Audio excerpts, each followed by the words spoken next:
할렐루야. 예배하는 여러분 모두에게 우리 주 예수 그리스도의 평강이 함께 계시기를 축원합니다. 찬양대의 귀한 찬양 감사합니다. 늘 격려하고 또 늘 수고하고 애쓰시는데 우리 감사와 격려의 박수를 한번 할까요? 감사합니다. 3주 동안 금요 워십을 부흥회로 모였습니다. 열심히 참석해 주시고 또 집회를 위해 수고해 주셔서 감사드립니다. 이왕이면 3번만 오고 그치지 마시고 은혜 받는 자리에 계속해서 힘써 참석하시기를 바랍니다. 돌아오는 금요일은 2분기 임원회가 있는데 최선을 다해 동참해 주시고요. 특별히 안건이 없더라도 예배하는 자리에 관심 가지고 참석해 주시면 좋겠습니다. 해피 파더스 데이인데요, 저는 미국의 파더스 데이가 따로 있어서 참 좋다고 생각합니다. 한국은 어버이날에 아버지들이 덤으로 묻혀서 그냥 축하받는데 이거 아주 좋은 거라고 생각합니다. 파더스를 그냥 아버지들도 축복받아 마땅합니다. 할렐루야. 애들은 미국 달력 보고 사니까 파더스 데이도 기억하고 그냥 넘어가지 말고 여러분들의 아버지들을 잘 기억하고 사랑을 전하는 그런 하루가 되시기를 바랍니다. 아빠들의 권위가 많이 실추되는 세상입니다. 갈수록 어깨에 짐만 무거워지는데 오늘만큼은 우리 아버지들에게 힘과 위로와 웃음을 전해주시기를 바랍니다. 오늘 주보 칼럼에 적은 이야기인데요, 어느 초등학교 3학년 선생님이 반 학생들에게 사자성어 문제를 냈다고 합니다. 화면을 보여주시면 이 문제를 냈는데요, 술에 취해 거리에서 큰 소리를 지르거나 노래를 부르는 것을 무엇이라고 하는가? 정답란에는 뭐뭐뭐가 이렇게 적혀 있었습니다. 정답이 뭐죠? 고성방가라는 답을 기대했던 선생님은 아이들의 재미난 답변에 웃음을 참지 못했다고 합니다. 고음불가, 이럴 수가, 미친 건가, 이런 오답들이 이어졌습니다. 그런데 한 아이의 답에 모든 학생들이 뒤집혔습니다. 아빠인가? 자, 어쩌다가 아빠들의 이미지가 이렇게 되었을까요? 여러분의 자녀는 여러분을 생각하면 아빠, 엄마 어떤 이미지가 떠오르겠습니까? 에베소서 6장 4절 말씀을 다 같이 한번 읽으실까요? 시작. 또 아비들아, 너희 자녀를 노엽게 하지 말고 오직 주의 교훈과 훈계로 양육하라. 좋은 아버지가 된다는 것, 좋은 엄마가 된다는 것 결코 쉬운 일이 아닙니다. 하지만 최선을 다해 주의 교훈과 훈계로 양육하는 그런 멋진 아버지들이 되시기를 주님의 이름으로 부탁드립니다. 사무엘 선지자는 출생부터 아주 남다른 인물이었습니다. 믿음의 여인, 기도의 여인이었던 한나의 서원을 통해 출생했죠. 어려서부터 주의 일을 위해 구별된 삶을 살았고 선임 제사장이었던 엘리를 대체할 국가의 영적 유망주였습니다. 실제로 사무엘은 타락한 엘리 제사장의 자리를 대신하지요. 그리고 후에 사울과 다윗 두 왕에게 기름 붓습니다. 하지만 사무엘에게도, 그 대단한 사무엘에게도 치명적인 약점이 하나 있었습니다. 그가 육신의 아버지로서는 성공하지 못했다는 것이죠. 사무엘상 8장에 보면 사무엘이 늙음에 장자의 이름은 요엘이요 차자의 이름은 아비아라. 그의 아들들이 자기 아버지의 행위를 따르지 아니하고 이익을 따라 뇌물을 받고 판결을 굽게 한다고 그랬습니다. 사무엘 아들들의 이름이 참 멋있습니다. 요엘, 여호와가 하나님이시다. 아비야, 여호와가 나의 아버지시다 라는 뜻입니다.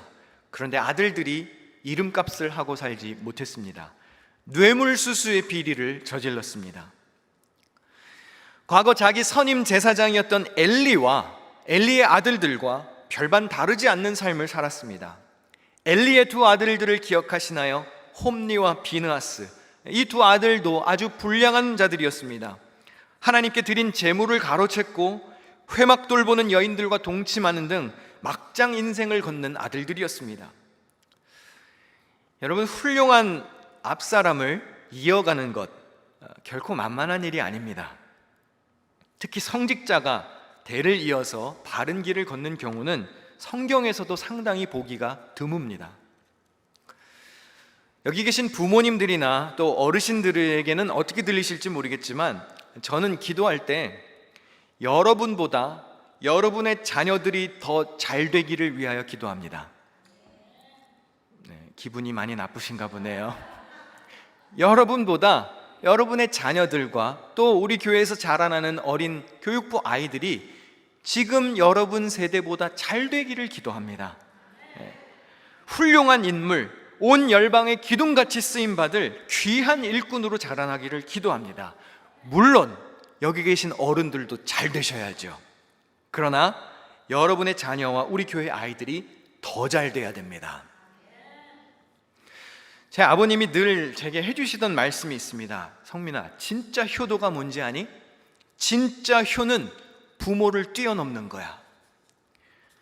솔직히 마음에 아주 큰 부담이 되는 말씀이죠. 여러분, 저희 아버님을 보셔서 아시죠? 그분을 제가 무슨 수로 뛰어넘나요? 돌아가신 할아버님, 그분을 제가 어떻게 따라갈 수 있겠습니까?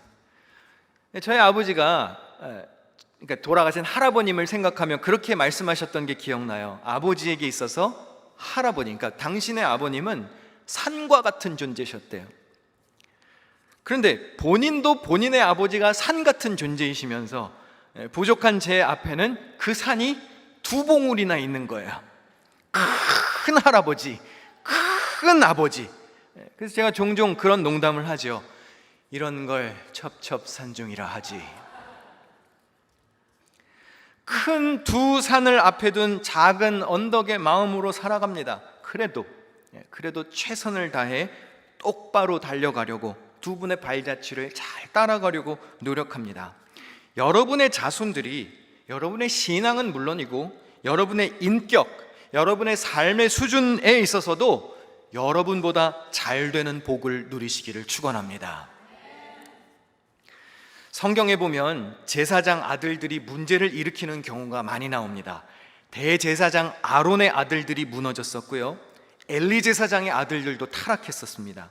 사무엘의 자녀들도 제대로 살지 않아서 실망을 안겨주었습니다. 결국 백성의 지도자들이 사무엘에게 찾아와서 이렇게 말합니다. 보소서, 당신은 늙고 당신의 아들들은 당신의 행위를 따르지 아니하니 모든 나라와 같이 우리에게 왕을 세워 우리를 다스리게 하소서. 어떻게 보면 왕정제도가 시작된 것, 백성들이 왕을 요구하게 된 것, 사무엘의 책임이 크다고 할 수 있습니다. 아버지로서 아들들을 바르게 교육시키지 못했기 때문에 백성들이 불만을 표시한 겁니다. 물론 이 일만 놓고 왕을 주세요, 다른 나라들처럼 우리도 왕이 다스리는 나라가 해주세요, 이 요구가 꼭 정당하다고 볼 수는 없습니다. 사무엘의 아들들이 잘못했으면 새로운 지도자를 찾으면 되는데 굳이 왕까지 요구할 일은 아니었습니다. 백성들이 왕을 요구한 이유는 주변에 있는 나라들처럼 되고 싶어서였습니다. 그런데 여러분, 이스라엘은 하나님의 백성이지요. 이스라엘의 참된 왕은 누구십니까? 하나님이십니다. 그런데 국가를 통치할 인간 왕을 세워달라는 요구는 하나님의 왕되심, 하나님의 주권에 정면적으로 도전하는 행위예요. 하지만 어쨌든 사무엘이 아들 교육에 실패했기 때문에 백성들의 원한을 산 것은 부인할 수 없는 사실입니다. 뉴욕 기둥교회 성도 여러분, 가정을 잘 돌보셔야 합니다. 부모에게 잘하십시오. 남편과 아내에게 잘하십시오. 자녀가 있으시면 바르게 가르쳐야 합니다. 집에서 잘 가르치셔야 합니다. 교회는 한계가 있어요. 일주일에 한 번 주일에 하는 것 물론 귀합니다. 교사들과 목회자들이 잘 교육시키려고 노력하지만 가정에서 이루어지지 않으면 일주일에 한 번 잔소리하는 건 소용이 없어요. 여러분이 잘 가르치셔야 됩니다. 집에서. 물론 이렇게 말하고 있는 저도 늘 두려운 마음으로 삽니다. 설교는 실컷 이렇게 했지만 정작 제 아이들이 나중에 잘못되면 어떡하나 염려가 됩니다. 주변에 보니까 다 그런 것은 아닌데요, 되게 목사 자녀들은 둘 중 하나더라고요. 아주 반듯하게 잘 크거나 아주 삐딱하게 크거나 아주 극단적으로 크더라고요. 여러분 혹시 주변에 문제아 같은 목회자 자녀가 보이시거든 그냥 긍휼히 여겨주세요. 불쌍한 마음으로 언젠간 바른 길 가겠지, 기도하는 마음으로 격려해 주시면 좋을 것 같아요. 사무엘이 비록 육신의 아버지로서는 실패했지만 국가의 영적 아버지로서는 아주 훌륭한 사람이었습니다. 오늘 본문 사무엘상 12장은 사무엘 선지자의 은퇴 연설에 해당하는 말씀입니다. 그가 얼마나 청렴하고 정의로운 리더였는지를 잘 보여줍니다. 사무엘상 12장 3절과 4절 조금 긴데요, 우리 다 같이 읽겠습니다. 시작. 내가 여기 있나니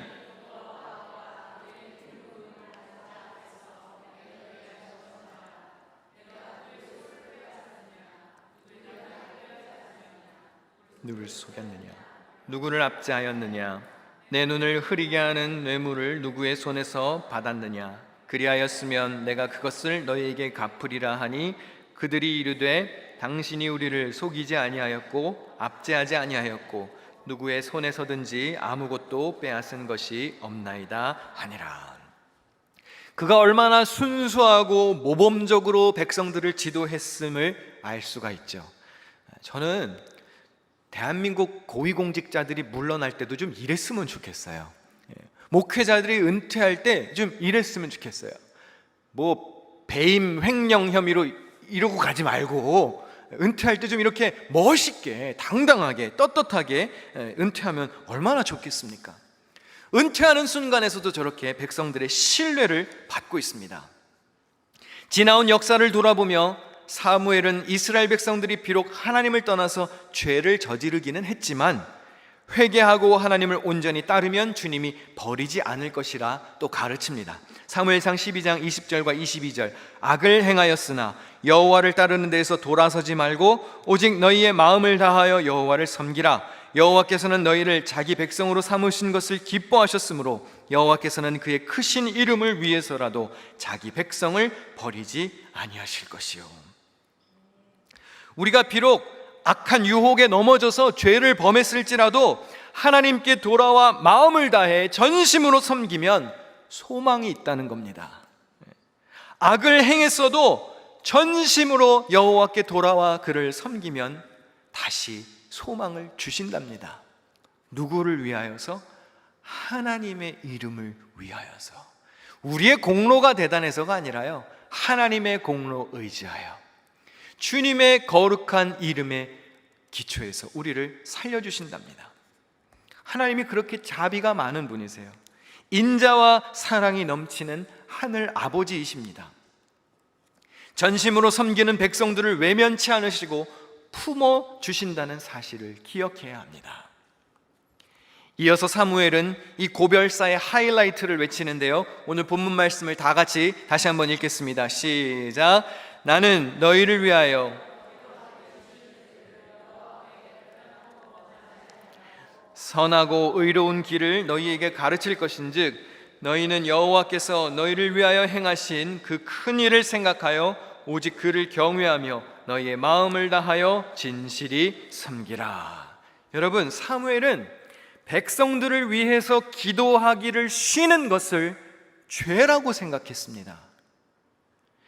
기도를 쉬는 것은 죄입니다. 대개 보면 기도하는 어머니를 찾는 것은 그렇게 어렵지 않습니다. 그런데 기도하는 아버지는 많이 없어요. 여기 계신 아버지들 잘 들으십시오. 가정을 위해, 자녀를 위해 기도하셔야 합니다. 남자들이 믿음을 잘 지켜야 됩니다. 집안의 가장들이 무릎 꿇고 기도하는 사람들이 되어야 합니다. 제가 자녀들을 위해서 뭐 그렇게 늘 잘하는 것은 아니지만 그래도 제가 나름대로 자부하는 것이 하나가 있어요. 제가 아이들을 위해서 이것만큼은 내가 그래도 최선을 다해 열심히 하고 있다라고 자부하는 거. 하나는 제가 잠들기 전에 아이들 꼭 책을 읽어준다는 거. 그러니까 매일매일 하지는 못하지만 웬만하면 빠뜨리지 않고 꼭 아이들에게 책을 읽힙니다. 뭐 일반 이솝우화 책도 읽히고 뭐 그냥 뭐 과학책 같은 거 자기들이 읽고 싶은 책, 동화책도 읽어주고 마지막엔 항상 성경책을 읽어줍니다. 그리고 책을 다 읽고 한 30분 읽고 꼭 마지막에 잠들기 전에 누워서 기도해 줍니다. 이게 이제 한 뭐 3년, 4년, 5년 벌써 이렇게 세월이 많이 지나서 매일매일 그렇게 하는 것이 이제 습관이 되었어요. 근데 어느 날은 저도 피곤하잖아요. 저도 힘들고 빨리 자고 싶고, 뭐 금요일 같은 날은 예배 늦게 끝나니까 집에 가면 뭐 밤 11시, 12시 되고 그러는데, 그럴 때는 이제 야, 빨리빨리 하고 자자 그러는데요. 저희 아들 중에는 고지곳대로 사는 녀석이 하나가 있어요. 그래서 이제 빨리 자자 오늘은, 그러면은 얘가 이래요. 저한테 와서 아빠, 그래도 성경책은 읽어야 돼요. 그리고 성경책을 지가 가지고 와요. 그리고 알겠어 읽고 이제 빨리 이제 잡시다 그러면은 애들이 쪼르르 또 달려 나옵니다. 방 밖으로. 아빠 기도해주고 가야지 어딜 가요. 그리고 기도해주고 이제 아침에 일어나면요, 어떤 날은 아이가 와서 그렇게 얘기해요. 아빠 어젯밤에 기도한 거 맞아요? 왜? 무서운 꿈을 꿨어요. 무서운 꿈 꾸지 말라고 기도한 거 맞아요? 꼭 그렇게. 그래서 기도하다가 꼭 애들이 기도하다가 제가 뭘 빠뜨리는 게 있으면 이렇게 눈 감고 있다가 무서운 꿈 뭐 이렇게 얘기를 해요. 그거 하라는 거죠. 빨리 시원한 바람 더우니까 시원한 바람 불게 해주세요. 그런 거 얘기를 해요. 뭐죠? 아빠가 말씀을 읽어주고 기도해주는 게 아이들에게 교육이 된 거예요.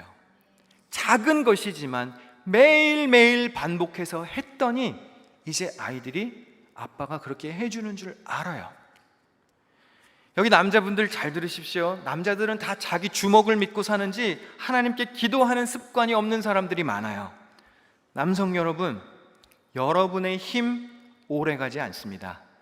지금 물건 번쩍번쩍 들고 어깨에 주먹에 다리에 힘 잔뜩 주시지만 그거 후들후들 거릴 날 언젠간 옵니다. 저도 오늘 아침에 일어나서 교회에 오려고 거울을 봤더니 이쪽 지금 보이시는지 모르겠는데 눈이 터졌어요. 이쪽이. 제가 조금 피곤하거나 잠을 잘 못 자면 저는 눈이나 귀에 반응이 오거든요. 오늘 아침에 일어나니까 여기 혈관이 터져가지고 눈이 뻘개졌어요. 제가 이렇게 열심히 살고 있습니다, 여러분. 근데 저도 이러지 않았어요. 제가 체력만큼은 자신이 있었습니다. 근데 애들을 언젠가부터 번쩍번쩍 앉는 게 힘겨워지기 시작해요. 제가 팔씨름하면 웬만해서 진 적이 없거든요. 근데 제가 한국에 있는 최근 6개월 동안 뭐 하다 왔는지 아세요? 어깨 치료 받다가 왔어요. 목 디스크를. 그래서 그거 치료하고 매일 가서 누르고 그 치료 받다 왔어요. 어느 날은 목소리가 잘 안 나와요. 이비인후과 갔더니 무슨 염이라 그러나. 그래서 한 3, 4개월 약 먹으면서 또 치료하다 왔어요. 지금도 조금 힘들면 목소리가 잘 안 나와요. 그래서 새벽 기도 아닌 날은 에라 모르겠다 이러고 그냥 푹 자요. 자야지 목소리가 나오니까.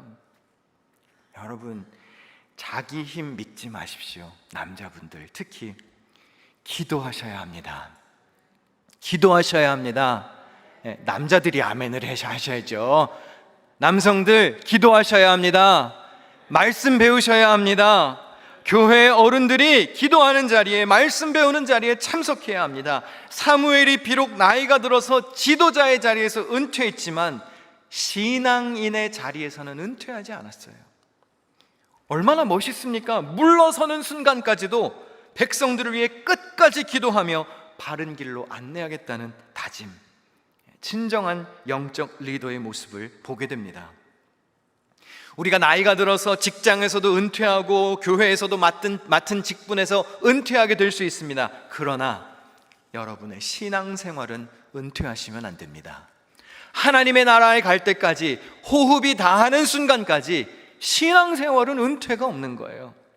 말씀 읽고 성경 배우는 일, 기도하는 자리에 나오는 것에 은퇴하지 마십시오. 온 마음을 다해서 예배하는 자리에 예배자로서 승리의 삶을 살아야 합니다. 지금 매주 무슨 광고하고 있나요? 성경 공부 등록하라고 잔소리 하잖아요. 빨리 등록하세요. 빨리. 주일에 수업 몇 개 열었어요? 2개. 수요일에 아침 저녁으로 똑같은 수업을 열었어요. 토요일에도 열었어요. 여러분, 설마 이 중에 하나는 되시겠죠? 이 그물망으로 포위하는 게 느껴지시나요? 빠져나가지 못하게.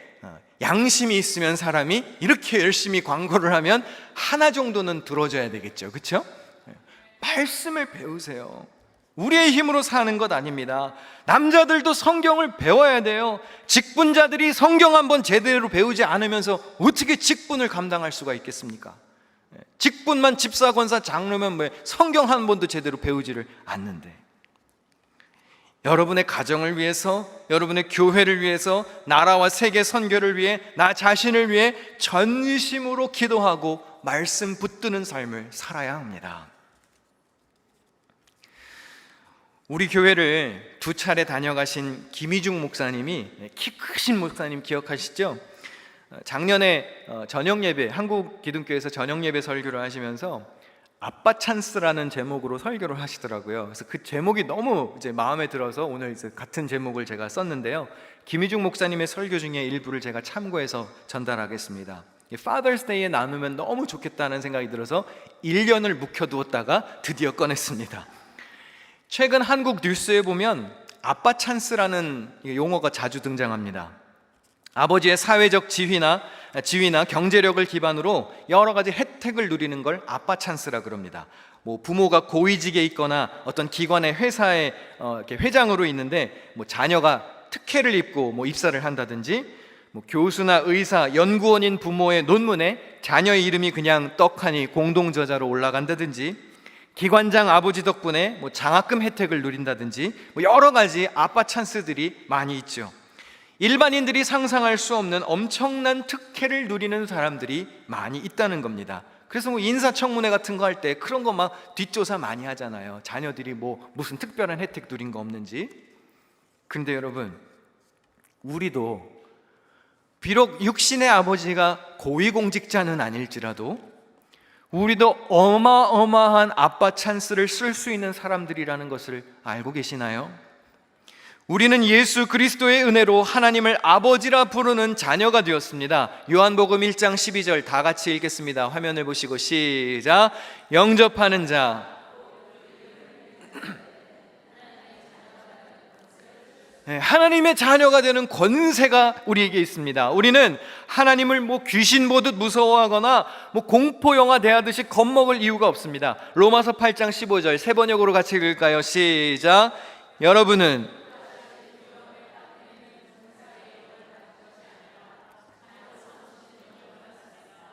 그래서 우리는 그 영으로 하나님을 아빠, 아버지라고 부릅니다. 하나님 앞에만 서면 막 두려워서 벌벌 떨고 무서워하는 사람, 자녀의 영을 아직 받지 않은 거예요. 우리는 하나님의 자녀가 되었습니다. 아빠라고 부를 수 있습니다. 우리의 아버지가 되시는 하나님은 자녀인 우리에게 좋은 것을 주고 싶어 하십니다. 마태복음 7장 11절 마지막으로 같이 읽습니다. 시작. 너희가 좋은 것으로 자식에게 줄 줄 알거든